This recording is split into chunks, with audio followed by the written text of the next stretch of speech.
My name's Adam Manaka and I'm the Financial Controller for High Tech Oils. With our national capacity, we can now service Australian companies nationwide. Of late, we have now expanded into the New Zealand market. Here at High Tech Oils, we receive premium base oils and premium additive packs. Together, with our highly trained staff, we manufacture over 500 premium quality products. High Tech Oils is Australian made and Australian owned.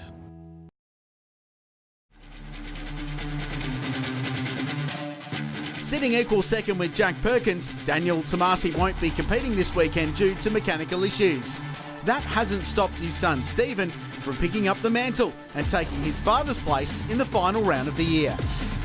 It's heartbreaking really, like the amount of time and effort we put into these cars, and you get here on practice day and you crack a piston and engine's running rich all weekend and you think everything's safe and then something like that happens. Yeah, it's a bit disappointing. You got to look at the positives, I guess.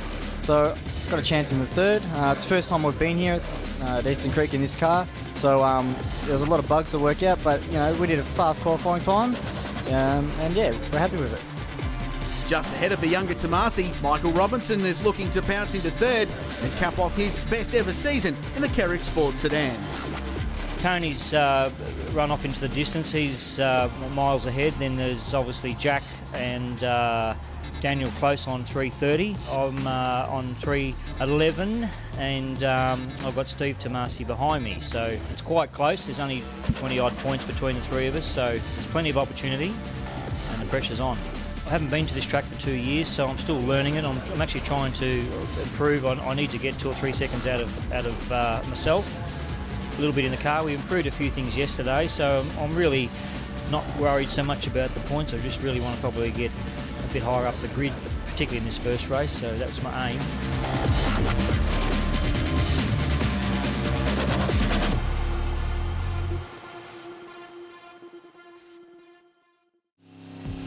It's time for the Gods of Thunder, the Kerrick Sports Sedan Series, rolling out for the final time in 2016 with the Shannons Australian Motor Racing Nationals.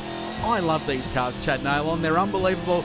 And we've got the 10-time champion Tony Ricciardello in the field, and so too Jack Perkins. They're first and second in the standings, but there is a bit of a fight going on. Jack Perkins not done with yet in the championship calculations for second.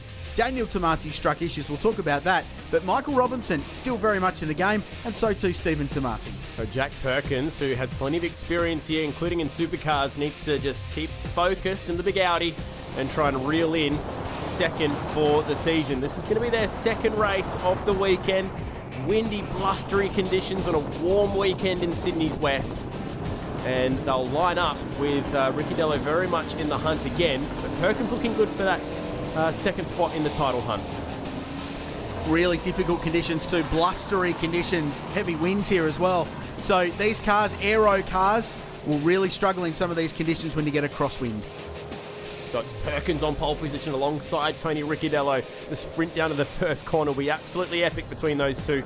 Jack got the win in race number 1. Michael Robinson, unfortunately a DNF for him earlier in the weekend, has made life hard. We ride on board with him now. He needs to pass some cars. We've been waiting all year for a Perkins v Ricciardello fight, and all year Perkins has been faster, but we're underway and racing in race 2 of the Kerrick Sports Sedans. It's a good start for Jack Perkins. Ricciardello follows him through and Tomasi is next. So good start for the Audi. Qualified on pole, did a 27.7 in qualifying. It was an awesome lap time in really warm conditions. And these cars like producing their lap time early in the day when it's cooler, but Perkins drove the thing so hard and got pole by a big margin. These cars are doing supercar times here this weekend, which will suit Jack just fine. Tony Ricciardello does have a little bit of supercars experience, but that's going back a while now. He's still right on board with Robinson. He's suffering a little bit of indecision there with the gears through turn 3 earlier. He's got the number 1 on the door, and he is on the hunt for this young man. Jack Perkins here will know exactly who's in his mirrors. This is good stuff. This is what we've been waiting for, to see if Tony can go with Jack. They've been struggling with the Alpha this year on the new Hankook tyre they're running in the Kerrick Sports Sedan Series this year, struggling to get the car dialed in for raw speed. It's generally okay by the end of the weekend, but it hasn't been able to run with that Audi A4 that John Gourlay owns early in the races. This is a better sign, but you can see how hard the 10-time champion is having to drive it. Here's Tomasi a little bit further back, and he's got a number 27 car parked up alongside him. That's the Chevy Camaro. Yeah, Birrell Ketton on a march into third position. Tomasi knows that one's done, looks to the inside down at the first corner as Perkins leads the first lap home. Tomasi with still his hands full in the background, fighting for fourth now. Tony with a bunch of understeer at turn 2, went really deep, struggled to get the car turned, and that might just give Jack a little bit of an advantage. So he's only DNF'd 4 races this year, Jack Perkins, but that's the difference between consistency and not in the Kerrick Sports Sedan series, because those 4 races Ricciardello won. Tony's been second in every other race, and that's what has made his championship lead insurmountable. Good start, Tomasi. Yeah, but you're going nowhere up there in a hurry. It's very dirty off the racing line here this weekend at Sydney Motorsport Park with so much racing. Tomasi got the jump, which is impressive over Tony Ricciardello given how many times he started on the front row. But you're a brave man if you're going to go sailing around the top in one of these cars. Especially on cold tyres, and that's Birrell going down the inside. Nice move. Camaro driving through the back of the field. He's a regular in the New South Wales State Championship. So too Steve Lacey, who's got his similar Camaro here this weekend. Ricciardello is not giving up, as you'd expect from the West Australian. He's still just up behind Jack Perkins, but an enormous slide through turn 1. Absolutely ragged, the Alfa Romeo. He's having to drive this thing so very hard to keep up.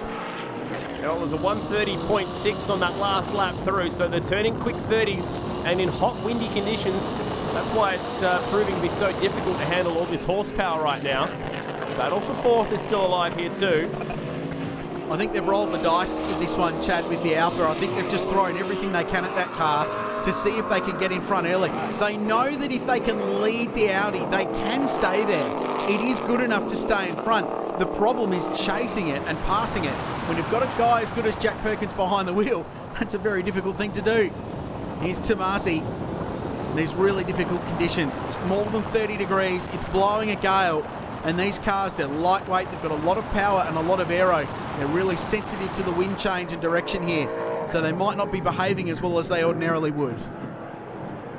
Love the big beefy Camaro of the 25. All kinds of different Camaro styles out there. And Tomasi in a proper battle here for fourth on the road.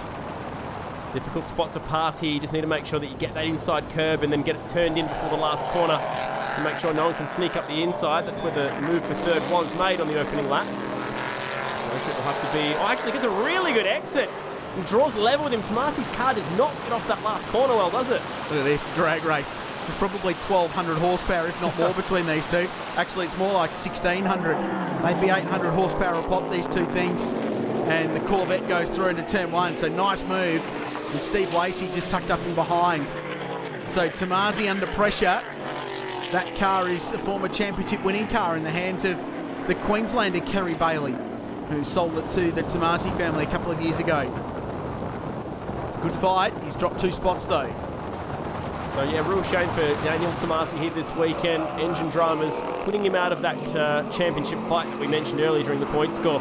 He's the only man that could really take it to Jack Perkins, but to be honest, where Jack's been driving at the front of the field, it was pretty much a done deal anyway. This is what I'm talking about here. Stephen Tomasi's car does not get off this last corner well at all. It's just powered down for the Corvette.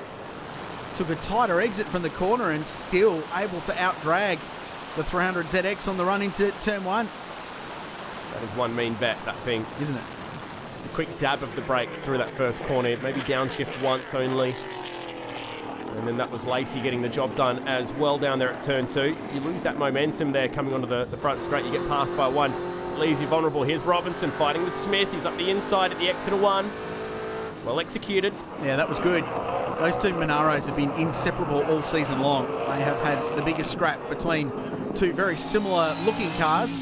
Differently engineered, slightly different body styles, different aero approaches. That's part of the appeal of sports sedan racing. If you're a bit of an engineer, a bit of a guru, or you just like experimenting, you can put it on the car. Bosh, it's gone. Turn 4, turn the car in. Never looked like it was going to stick, and around he went. Yeah, when you've got all that horsepower and you're downshifting, that can happen. You're on the brakes, you're already on the limit. And just that little bit of extra, revs being too high, not matching it properly on the downshift. You can see those rears lock up and around you go. Easily done, and man, Lacey had to be really patient here. Just watch the yellow car, just having to wait. Do I go left? Do I go right? He made his mind up early and then had to change it, deciding to steer back to the inside of turn 4. Made the right call in the end, though. I wonder if that might have been on the downshift, as you mentioned, because he got the car turned in and then it very quickly just went jerk and around it went. Strange. He can get away from you very quickly in those situations. But it's good news for Steve Tomasi, at least, to try and lower his eyes. Is Robinson again grabbing gears. How quickly do these cars rev? So much straight line performance. Jack Perkins was chasing top speed at Phillip Island, as well as the Sports Sedan lap record, which he got at Phillip Island, mind you, on the 29th of 30 racing laps all weekend long. It was remarkable stuff. And he was clocked at just over 300 k's an hour at the end of Gardner Straight. So it shows the kind of performance of these cars. And here he is. What a drive. Resisted the charge from the 10-time champion early on, and then he's pulled away in this amazing Auto Union Spares Audi A4 that the great John Goulet spends so much time fiddling between rounds. They've got some smart people on this car, Chad, and a smart driver behind the wheel. It really is the ultimate sports sedan package at the moment. It just looks so smooth for each and every one of those 10 laps. Jack Perkins doubles up the wins here. Does it comfortably. Did it one-handed across the finish line as well. Ricciardello, he went with him in the early stages, couldn't quite run with him. I mean, Jack's pace was supreme. Ricciardello comes home for second. He's still the champ, though, and it was just so nice seeing that car being driven as it should be driven in the early stages of that one. So Perkins and Ricciardello, Birrell Seton in third place, then Steve Lacey, the New South Welshman, going well. He was fourth, Tomasi Robertson and Boschett next, with Colin Smith rounding out the eight. Stick around after the break. The final race of the Kerrick Sports Sedans National Series here is coming your way from Sydney Motorsport Park.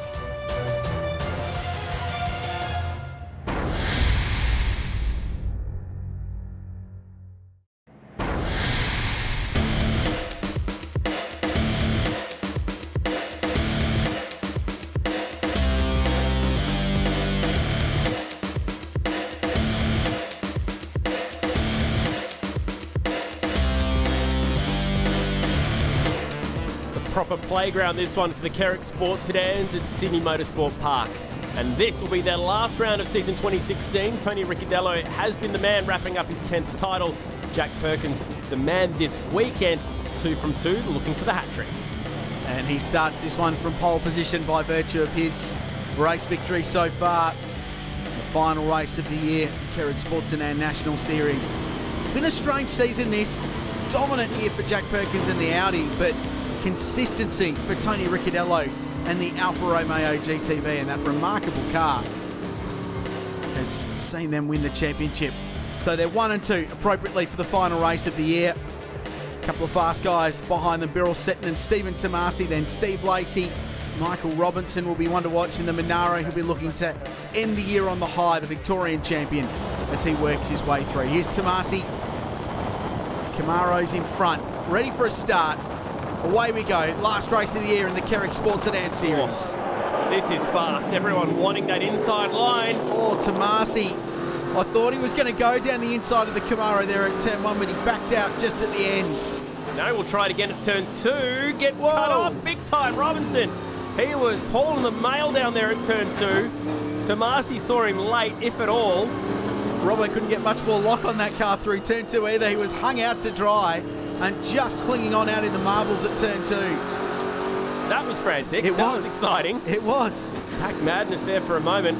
Robinson had all that speed and couldn't capitalise. Sweet! Tomasi still sideways trying to get around Lacey. Trying to get some heat into that Hankook tyre they're using this year in the Kerrick Sports Sedans Series, which was a change for this season. Here's Tomasi. Wild opening lap. And Lacey's run a little bit wide at turn 6 around the back of Corporate Hill. So Tomasi will have a go down here at the hairpin. These guys are driving go-kart lines in the early stage of this race. Just trying to find grip wherever, trying to find a little opportunity here or there. Tomasi really needs to get this car slowed in the tighter corners, particularly turns 4 and turn 8 there, the hairpin. Perkins doing what he needs to do though, just like he's done all weekend. He'll lead the first lap through. Ricciardello has been pretty pretty strong on cold tyres, managing to stick with him in the early part.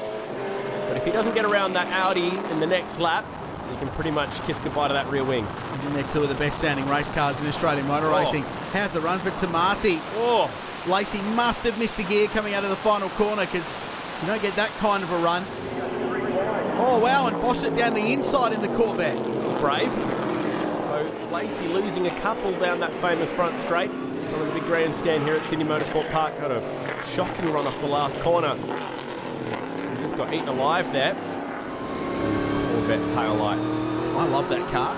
I'm completely sold. It's the first time we've seen it this year in the Kerrick Sports Sedans series, but it's fantastic, isn't it? A bit of a Trans Am feel about it or something like that. It does. I would suggest that is a Trans Am bodied car. They are allowed in the Kerrick Sports Sedan series. It's a terrific thing. Lacey now dives down the inside. New South Wales front runner had a real look, couldn't quite pull it off. Here's a look back at the start. Watch this one, Tomasi. He was far enough up there. He was actually quite kind in how much he pulled out of the throttle. Watch him come swinging over to the right-hand side, and that is a very good piece of evasive driving. Mike Robinson doing a really good job to get around him. Yeah, Paul Robinson's the guy from Neighbours. That was a big move. They were nearly neighbours in a big way then. If he didn't have the quick hands. Not sure what happened to Lacey. Probably like you said there, Richard, just missing a gear or late in a shift. Doesn't take much to give up that kind of advantage. This is a pretty good little fight though, isn't it? There's really 5 cars in this group of 3, and then the 2 Monaros just behind them. Colin Smith, the Queenslander's there as well. Paul Boschert is having to defend, and now he's under attack from Lacey, who looks down the inside in the 18 car at turn 2. Everything this tells me is these drivers are supremely confident on this hand-cooked tyre. They are willing to have a crack. They trust that the tyre is going to give them the grip they need on the brakes and through the corners, getting that power back down. That's why we're seeing them drive on ridiculous lines at the moment, just fighting each other. Whoa. It's good to watch. There's some extra black licorice strips laid down on the road there that weren't there at the start of the race. And I think a lot of them are from Mr. Tomasi in that ridiculous 300 ZX. He has been sliding that car around. Remember, really hot here at Sydney Motorsport Park. And these cars with so much horsepower torch their tyres as it is. So after a couple of laps, the tyres are going to get pretty mushy and they'll be sliding around. So they're already struggling for power down just a few laps into this race. There goes Lacey up the inside again. Boschert, he's got him. He'll make that one stick. Good battle. Yeah, this is good. Good midfield running. That's what you want to see. The Kerrick Sports Sedan series. Tomasi out in front has allowed these guys just to duel behind them and pull a little bit of a margin. Let's see if Lacey can return the favour this time round as they go down the Brabham straight. Oh, Ricciardello, big lock up. Oh, he's gone a long way off the road, right out into the dirt. He's got a big margin to third place behind him, but it shows how hard he is trying to drive this car. Missed that by a mile. If that was just sheerly, missing the breaking point down there, it was a strange thing to see someone of Tony's experience do that. I think he was just focusing on getting the most out of it. Might have missed it by half a metre and just went very, very deep. Here's Robinson. Hear the wheel spin. So much rear tyre temperature in these cars with 900 horsepower. They slide around and you could see him struggling to get the power down in a third gear corner. And that was Ricciardello. I reckon he had all 4 locked up for a while there, Chad. You could see a puff of smoke come out from the vent above the right front wheel. That's how hard he had that thing on the stoppers. How cool does it sound on the grass as he gives it 1 or 2 blats of the throttle? It's not quite a World Rally car, but it's probably got more grunt. This has been a good scrap. Michael Robinson now catching up to the Corvette in front.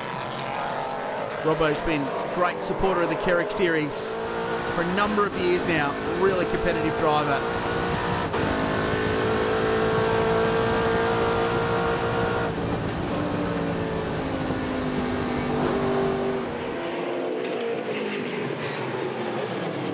Lacey with another big look up the inside of Tomasi. Not there. They brake so deep, these cars, with the big tyre and the aero they've got. They can carry a lot more entry speed into a corner. So they do go real deep. It is difficult to overtake in one of these cars, mainly because the braking distances are so short. this is a good scrap. 300 ZX is a cool car to go shoehorning a big V8 into it. It just looks cool, sounds cool. On big Hankook tyres, it's got plenty of power, plenty of grip. It's a shame Daniel Tomasi was out early in the weekend. The father and son Tomasi combination would be good fun to watch this weekend. You talk to Stephen and go, how do we tell which one's you out on the racetrack? Cheekily say, well, I'm the one that's in front, usually. Unfortunately, Daniel not out there to prove that.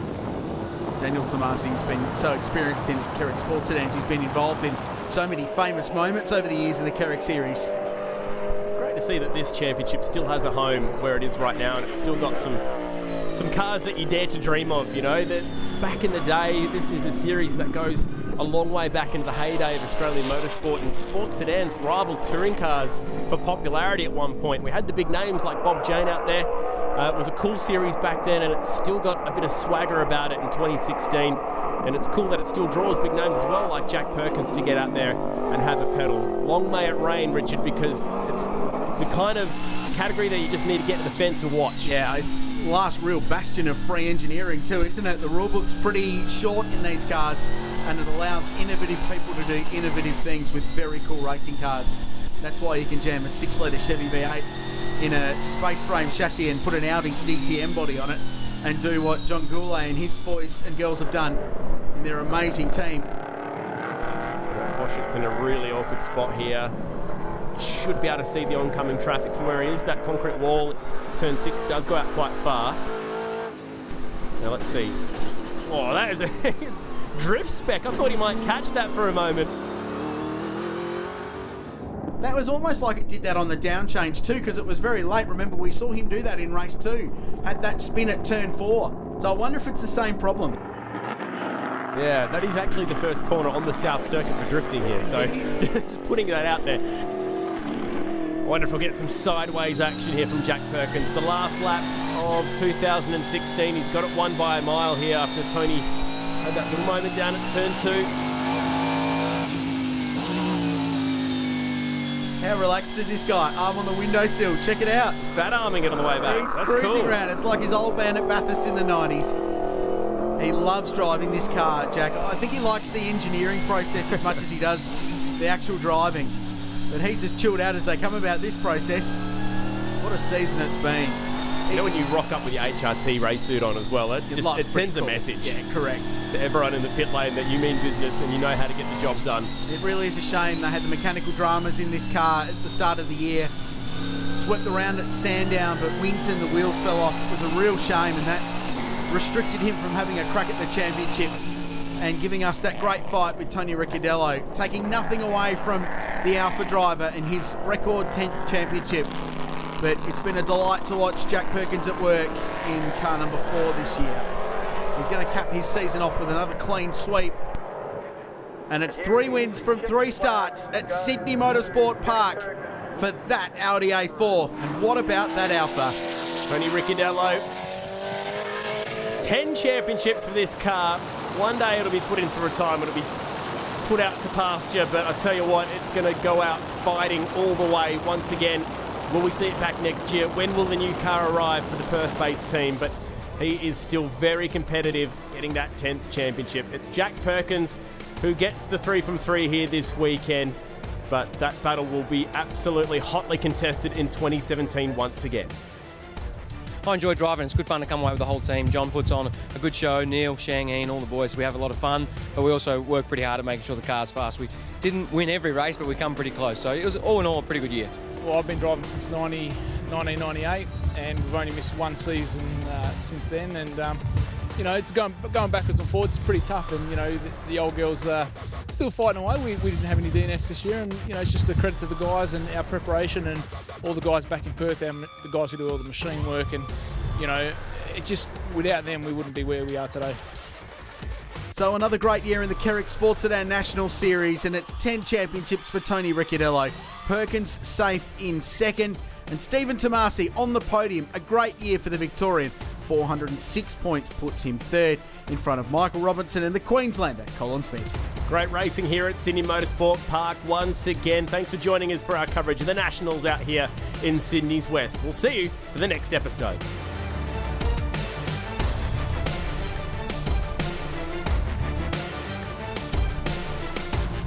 Coming up after the break, it's time to go two-wheeled racing as our coverage of the Swan Insurance Australasian Superbike Championship from Queensland Raceway continues.